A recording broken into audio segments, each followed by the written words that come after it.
is not intended to diagnose, treat, cure, or prevent any disease and has not been evaluated by the FDA. Please consult your physician before starting any medical regimen. Oh yes, my friends, we have another exclusive interview for you today. One that you will need to share to the four corners of the earth, because we're going to be asking questions and bringing you information that the mainstream media is absolutely ignoring. An emergency doctor blasting Bill Gates, the fake pandemic numbers, now in question as the economy collapses. Rashid Battar, he graduated from Washington University with a double major in biology and theology before attending medical school at the University of Osteopathic Medicine and Health Sciences College of Medicine and Surgery. He trained in general surgery and emergency medicine and served as brigade surgeon and director of emergency medicine while serving in the U.S. Army. He has been ranked as one of the top 50 doctors in the United States. His first book, The 9 Steps to Keep the Doctor Away, became a Wall Street Journal, USA Today, and Amazon bestseller, and is now an international best-selling book translated into multiple languages. Now this week, a video he made called out the fraud that is being perpetuated across the world by the World Health Organization, the CDC, Bill Gates, the deep state, the mainstream media. It went viral with millions of views worldwide. Doctor, welcome to the program. Thank you, Gary. Appreciate it. Now, 3 weeks ago, you called this a conspiracy. You called out the hysteria being perpetuated to scare the world population based on false data. Now, it was Jerome Adams this week, the Surgeon General, and the Trump administration who agreed with you when they announced that they had dropped the World Health Organization and the CDC model and are now working with real numbers. Okay, this is directly from the White House. This is the Office of the Press Secretary. Now, Tuesday, the White House putting out this press release demanding accountability from the World Health Organization and committed to investigating the response, the false claims, and the cover-up. So explain to our viewers what led you to this discovery and how the numbers never supported their claims. Well, Gary, basically, I have patients from all over the world, and patients were concerned about this, and they asked, and I put out in social media that, look, if you really want to know, I'll make a video about this. And I expected some people to respond. I had, 700-800 responses. Just yes, please get us the information. So I asked the question, because you're hearing stuff about conspiracy. So those videos that we put out were actually asking the question, COVID-19 conspiracy ? And as I started looking at it, to me, it just didn't make any sense anyway. We deal with the hardest to deal with medical conditions anyway. So it wasn't a big deal. I just remembered that when I heard about the coronavirus aspect, there was one particular component that we used intravenously a lot in our clinic, and I just made sure that we had 10 times the normal amount, and that was it. It wasn't a big deal. It didn't bother me. However, as I started looking at this information, and as I started seeing that this is actually a chimeric version, something that was developed here in the United States in 2015, it was published in Nature magazine, that it was developed in the University of North Carolina, Chapel Hill, where all the initial studies were done. The chimeric research, despite having a moratorium by the US government to prevent any chimeric research, by the way, just so your audience understands, chimeric research basically means that they're taking a naturally occurring substance or virus, in this case, and then mutating it, genetically modifying it, changing the configuration morphologically to gain function. It's called a gain of function study or gain of function research. And that basically means that they're making something that already may have some potential to cause harm, making it more harmful, making it more virulent, making it more resistant. And basically that's what I found, that they took the SHC014 strain of the coronavirus, the surface antigen component, and brought in the backbone from the SARS coronavirus, put them together, and then inserted HIV and MERS orthologs on top of it to make a more virulent, more detrimental virus. Now, the thing is that if I could jump in for just a moment here, because what I think you're talking about is the moratorium that was placed, and then $3.7 million from the National Institute of Health was transferred to China so they could continue this research, even though the moratorium. So they basically outsourced this research to China. Is this the same topic we're talking about here? This news is just breaking? Yes, this is exactly right. So it goes back to 2014. The U.S. government decided, based upon certain virologists at that time, saying that, look, there's no justification for this kind of research. There's a potential for it to cause harm, cause a pandemic. So there's no justification for us to do this type of research. So the government passed a moratorium in 2014. Fauci approved budgets to be monies to be sectioned for this type of research. So basically, and I'm getting really, every time I think about this, it gets me really flustered because I'm so angry that he basically broke the law. He more than broke the law. He created this entire cascade that we're seeing with the world shutdown was created by this initial aspect back in 2015.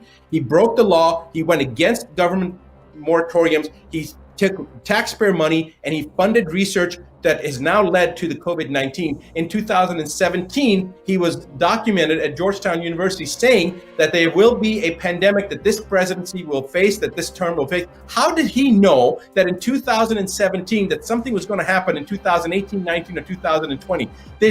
You can't predict the market from 3 days from today, what's going to happen. How did he know that there was going to be a pandemic? He stated the president of this president will face a pandemic. The exact quotes, I don't want to say the exact words. You guys have the video footage. My point is that when somebody starts making these type of statements, and then they were involved with the breaking of the law to fund the research that American taxpayers paid for, that then goes to Wuhan and now trying to create this diversion and say that it was China. God, I don't know whether it came from China or released in China, whether it was already released here. It's irrelevant. The complicity of what's going on right now, whether it was released in China or whether it was already here or however it happened, the U.S. system has condoned it, has jumped on it. They're opportunistic. They're shutting down the economy when they know, in fact, that there's no basis. I mean, there's no virus that leaves 6 feet or 12 feet. Now they're saying 13 feet.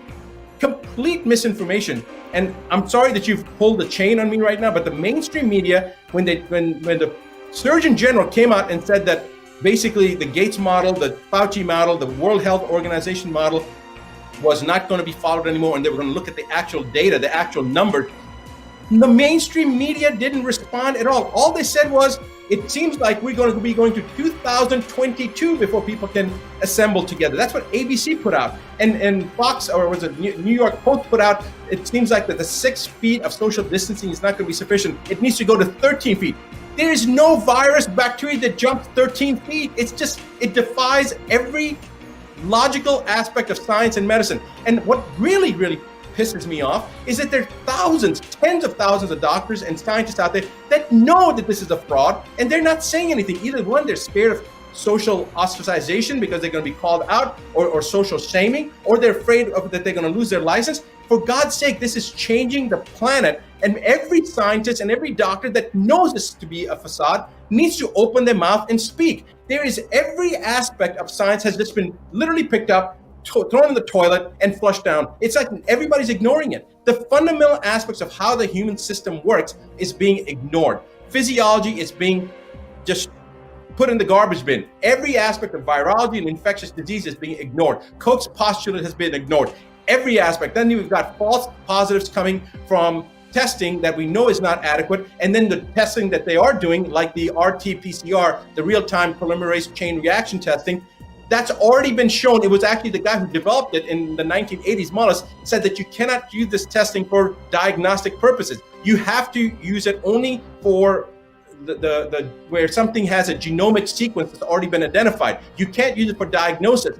Yet they're using it for diagnosis. And when that's not enough to justify the number of deaths that they've created this pandemic for, they're causing doctors and nurses to go back and change the death certificates to say COVID-19 is the first cause of death. And if that's not enough, now their mandates being sent to every state, every doctor from every state medical board saying that there's no necessity to test. I got a letter like this myself. If they have symptoms, send them home. And then the mandate of listing the cause of death is COVID-19. The media propagating footage of hospitals and from one country to another country using the same footage, the same person dying multiple times, use of mannequins to show that the people are dying, and yet they can't even show ambulances that are doing anything. They're all parked. They're all sitting there. People are playing chess. They're playing card games because they're so idle. Nurses are being laid off right now because there's not enough work. But they're pushing this agenda of fear, fear, fear. The fear mongering itself will increase your adrenal output, will cause more stress, more emotional distraught. The emotional aspect, one side, now you're talking about the financial aspect. People are going to get stressed. Guess what that does? It reduces your immune system and makes you susceptible to viruses, bacteria, to many other things. But then to create this illusion over something like COVID-19, which nobody has yet demonstrated a single death from the actual virus, from the proper, established, accepted methodology that a virus has caused this death. Nobody's been able to do that. It's all based upon PCR testing.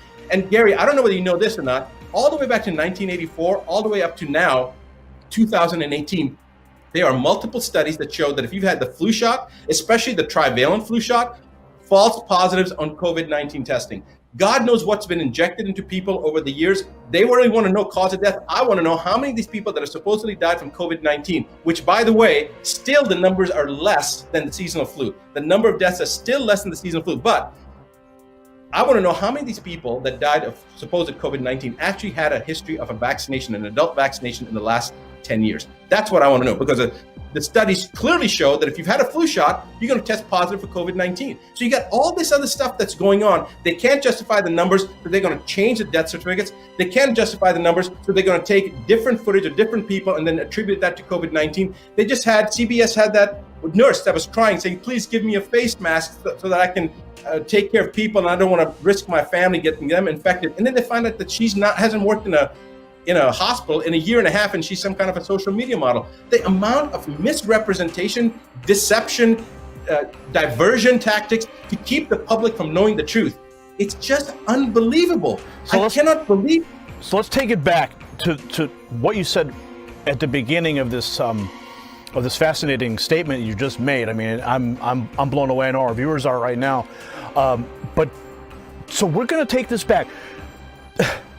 Is Fauci directly responsible for this pandemic because he maneuvered the money, he maneuvered around the moratorium, kept this chimeric research going in China? Is he directly responsible for not just the pandemic, but also the response that's killed the economy, put 17 to 22 million people out of work? Is Fauci directly responsible? I'm going to say this. I think that I've seen some petitions going around. I know Dr. Shiva said that Fauci should be fired. I think that's the nicest thing that could be done to Fauci. I think he's a criminal. He's broken the law. He's going against the government. I mean, to me, that seems like it's a traitorous thing to do when the government has passed a regulation and he's at one of the highest levels in the NIH. He's got a directorship at the NIH, and then he breaks the law. He breaks the moratorium, and then funds research against something that could potentially cause harm throughout the entire world, and he's in collusion with a foreign government to do. I mean, I don't know. That's a matter for attorneys to decide. But I'll tell you something. Fauci goes back to 1981. In 1981, he called HIV/AIDS the gay disease, and he was the one who funded the research behind a drug 3 years before it was even established that there was a real virus. So the virus was established in 1984. In 1981, he was pushing the agenda of a drug prophylactically to treat people for a condition that has now been seen to be related to lifestyle, nutritional status, all sorts of other things. He was pushing the agenda to push a drug that caused so much harm as a prophylactic, just to prevent HIV. Now, this goes back 1981. We're talking 39 years. This guy has a history of pushing an agenda.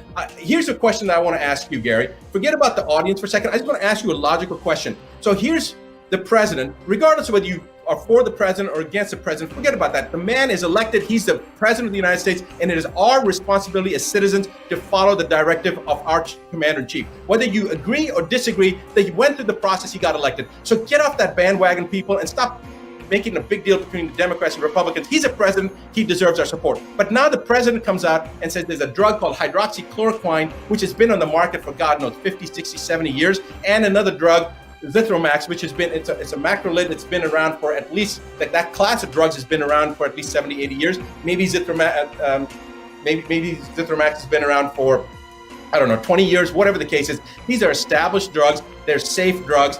Using them in combination, there are doctors that have shown at least 99% efficacy. They've shown hundreds and hundreds of patients they've treated. Nobody's died. Symptoms resolve within an hour, hour and a half to a day and a half, 2 days. Okay, so you've got this class. The president brings it out. And Fauci says, get this, Fauci says, unless there's some studies to show that, it should not be used. Yet he's promoting a vaccine that we have no idea what the hell that's going to do. And he's saying that's okay to use. I mean, if that does not show a conflict of interest, I don't know what does. People need to wake up and realize there is a massive criminal component to this. This entire world economy, the whole world economy shutting down, it comes back to one person, in my opinion, and that's Fauci. Now, there's other people that are involved with the charade, obviously, but Fauci is the person that they've put up in the front, and Fauci is the one who had the ability to stop this.